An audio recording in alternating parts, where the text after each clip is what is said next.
CQ, CQ, CQ. This is VE3IKQ, VE3IKQ. The name is Allan, Alpha Lima, Alpha November, VE3IKQ. Well, actually, to most people it's a hobby. To me, it's something that kept me alive. 5 years ago, Allan Laird was seriously ill and forced into an early retirement. But while still in hospital, he discovered amateur radio. Since then, his life has not been the same. Even though I could not go back to what I had been doing, I had made up my mind that I was going to do something, and nobody was going to stop me. They tell me, you're no longer able to work. So what am I going to do with the rest of my life?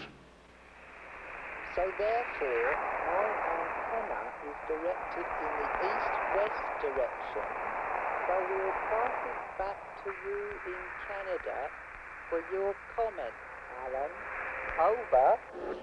B3UP in the group. It's nice to hear you on, Rocco. And this is the first time I've heard you on the air. You were Q5 copy. Allan, your signal is a little weak. My station is located 10 miles southwest of London, and it's a beautiful spring day here.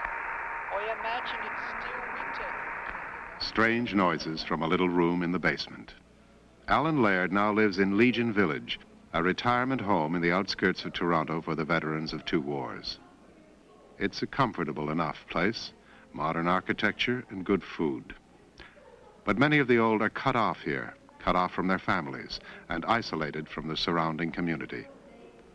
They spend much of their time sitting around, just waiting.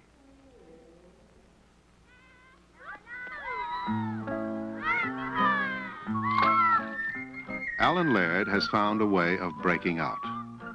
Now he has friends around the world, and neighborhood school children have discovered that there is something new to be learned in the old age home. You know me, right? Yeah, oh well. I'm 9, and I go to William G. Davis. Okay, very fine, Doug. I think you may be interested in this hobby if you listen to some of the stations that you can talk to. التي تمثل يمين الوسط في هولندا. V3UP, V3IKQ. I have Mrs. Browning sitting beside me. She's one of our young seniors. Good morning. Wait, say some more. Good morning. His name is Paul.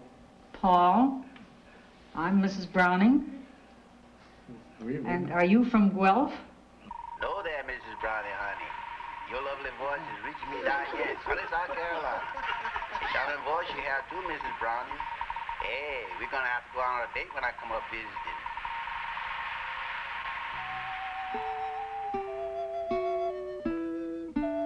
If I've got problems in my mind, all I got to do is come down here, shut the door, turn on the rig, and see if I can talk to somebody in South Africa or England or down the street. Like we're sitting in a ham shack here with no windows, which to some people would send them into claustrophobia. But to me, through the medium of ham radio, I can forget these walls, and I can get out and talk to people that nobody else ever has a chance of talking to. There's always a ham on the air, somewhere.